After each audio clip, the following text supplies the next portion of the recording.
নমস্কার, আমি অভিজিৎ দাস। আমি আসছি পিপি মেমোরিয়াল একাডেমি স্কুল থেকে। আমি ওদের ইতিহাসের শিক্ষক, যেখানে আমি আমার স্টুডেন্টদেরকে নিয়ে এসেছি ইন্ডিয়ান মিউজিয়ামটা দেখানোর জন্য। তো এখানে কিছু লেখার জন্য বলা হয়েছিল এক দেশ এক ধারকানের বিষয়ে। তো আমার সবার আগে যেটা মনে হয়েছে যে একটি লাইন যেটা পুরো ভারতবাসীকে বা পুরো ভারত সম্পর্কে বলতে পারে, সেটা হচ্ছে বিবিধের মাঝে মিলন মহান। সেই প্রাচীন ভারত থেকে, প্রাচীন কাল থেকে শুরু করে বর্তমান সময় পর্যন্ত এমন কোনো দেশ নেই ভারত ছাড়া যেখানে এতগুলো ধর্মের, এতগুলো বর্ণের মানুষ একসঙ্গে আছেন, একসঙ্গে বসবাস করছেন।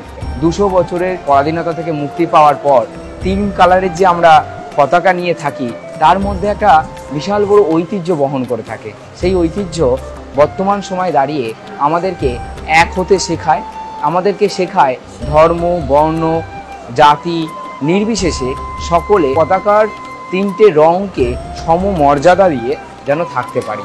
এইটা আমাদেরকে সবথেকে বেশি প্রাউড ফিল করে, যা আমরা পৃথিবীর কোনো দেশে দেখতে পাই না, যে এতগুলো ধর্মের মানুষ একটা ছাতার তলায়, এতগুলো বর্ণের মানুষ একটা ছাতার তলায়। তাদের কত রকমের ভাষা, কত রকমের গান, কত রকম সাহিত্য, কত রকম তাদের সিনেমা, সমস্ত কিছু আলাদা। সমস্তটা প্রত্যেকটা রাজ্য তাদের আলাদা আলাদা জায়গায় বসবাস করছে, আলাদা আলাদা তাদের সংস্কৃতিতে বিলং করছে।